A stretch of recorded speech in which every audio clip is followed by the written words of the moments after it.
ในโอกาสที่เขาร่วมกองประชุมใหญ่ผู้แทนแนวราวสร้างชาติทั่วประเทศครั้งที่ 12 สหายทองรุนศรีสุริตเลขาธิการใหญ่คณะบริหารงานศูนย์กลางภาคประธานประเทศได้เน้นให้แนวราวสร้างชาติต้องมีการเปลี่ยนแปลงอย่างแข็งแรงแนวราวสร้างชาติมีวิธีในการค้นคว้ามหาชน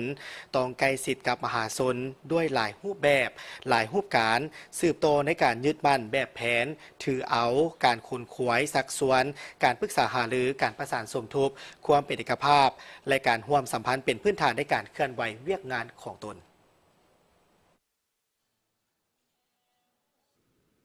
แต่ภายใต้การนำพาของศูนย์กลางภาค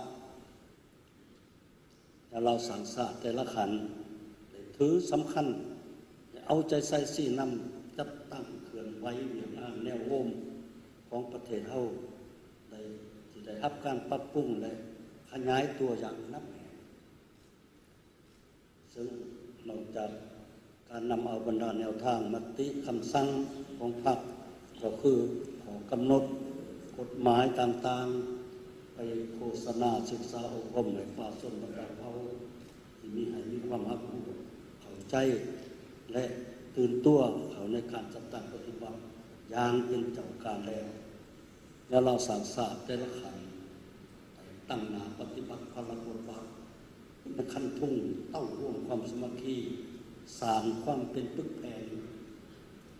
ของตัวปวงชนลาวอย่างกว้างขวางและเป็นเจ้าการและเป็นใจกลางร่วมสัมพันธ์กับองค์การภาคีและภาคส่วนต่างๆในสังคมเพื่อเปิดกว้าง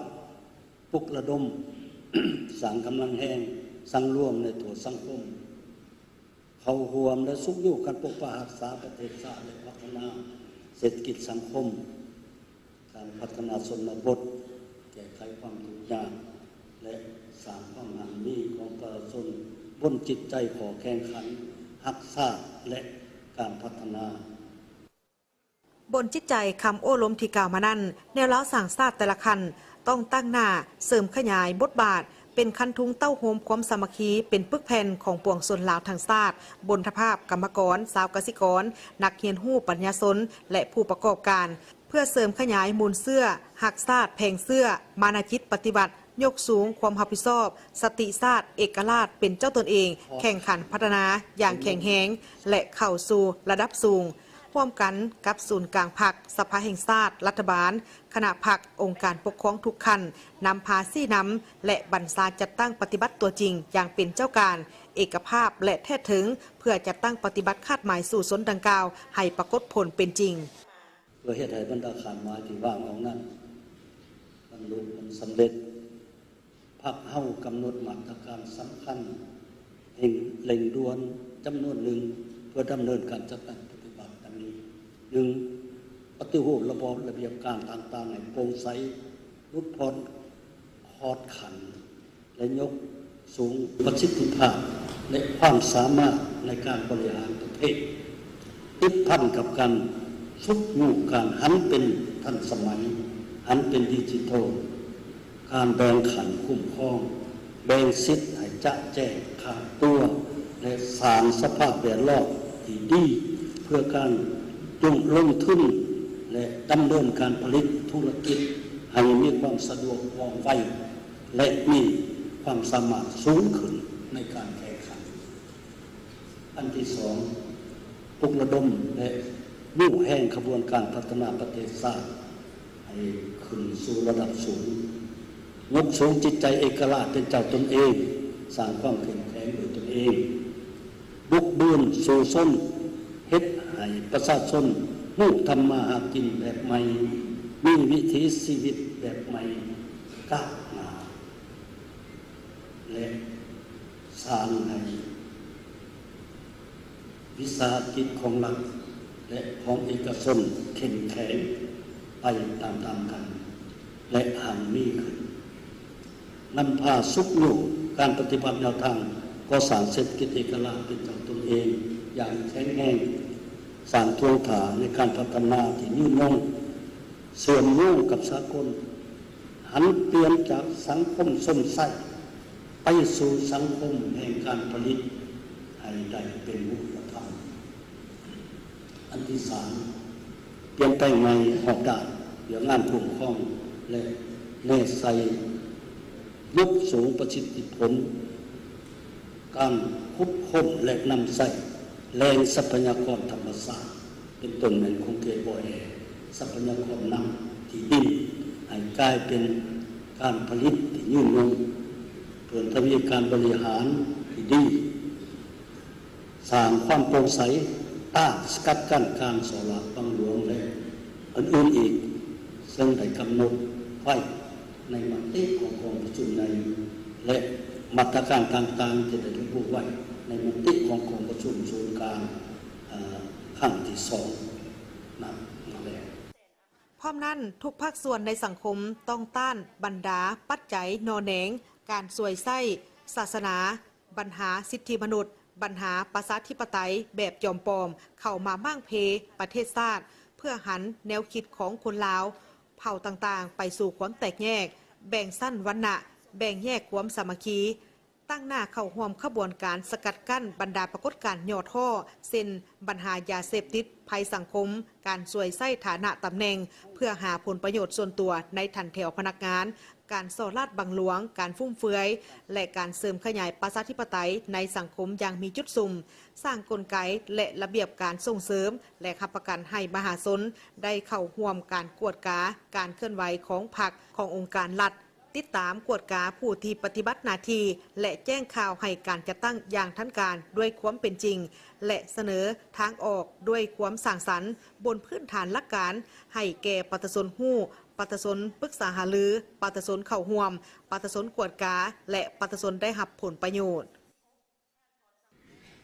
เวลานี้ยิ่งกว่าเวลาใดหนึ่งพวกเขาต้องให้ความสำคัญต่อการสืบต่ออย่างตั้งหน้าในการเสริมขยายที่ตั้งบทบาทของแนวทางสร้างสรรค์ในการเต่าโฮมความสมัครที่เป็นจุดแทนของสร้างเสริฐสู้สติเป็นเจ้าความเป็นเอกภาพเป็นอันหนึ่งอันเดียวยกสูงจิตใจเอกลักษณ์เป็นเจ้าตนเองของตนเองสร้างความเข้มแข็งโดยตนเองเพิ่มทวีความรับผิดชอบของคนลาวต่อศาสตรกรรมของประเทศชาติบ่ให้อิทธิกำลังใดๆมามากเพศทำลายใดต้านบรรดานอแหนงการสวยไส้ศาสนาปัญหาสิทธิมนุษย์ปัญหาประชาธิปไตยแบบจอมปลอมเข้ามามากเพศประเทศศาสตร์ของพวกเขาเพื่อหันเอาแนวคิดของคนลาวเผ่าต่างๆไปสู่ความแตกแยกการแบ่งสันวรรณะแบ่งแยกความสามัคคีตั้งหน้าเข้าร่วมในขบวนการสกัดกั้นบรรดาปรากฏการณ์หนอท่อเช่นปัญหายาเสพติดภัยสังคมการสวยใส่ฐานะตำแหน่งเพื่อผลประโยชน์ส่วนตัวในการแถวพนักงานและการส่อลาดบังหลวงการฟุ่มเฟือยและอื่นๆอันที่สองในเราสั่งสร้างและบรรดาองค์การจัดตั้งการเมืองสังคมต้องยกสูงความรับผิดชอบในการเสริมขยายบทบาทติดตามกวดกาเสียงสะท้อนของสังคมในการผันขยายและการจัดตั้งปฏิบัติแนวทางนโยบายรัฐธรรมนูญกฎหมายและระเบียบการต่างๆของรัฐเสริมขยายประชาธิปไตยในสังคมอย่างมีจุดสูงสร้างกลไกและระเบียบการส่งเสริมและรับประกันให้มหาชนได้เข้าร่วมกวดค้าการเคลื่อนไหวของพรรคขององค์การรัฐติดตามกวดกาผู้ปฏิบัติหน้าที่และแจ้งข่าวให้การจัดตั้งอย่างทันการด้วยความเป็นจริงและเสนอออกโดยความสร้างสรรค์บนพื้นฐานหลักการให้ประชาชนรู้ประชาชนปรึกษาหรือประชาชนเข้าร่วมประชาชนกวดกาและ ประชาชนได้รับผล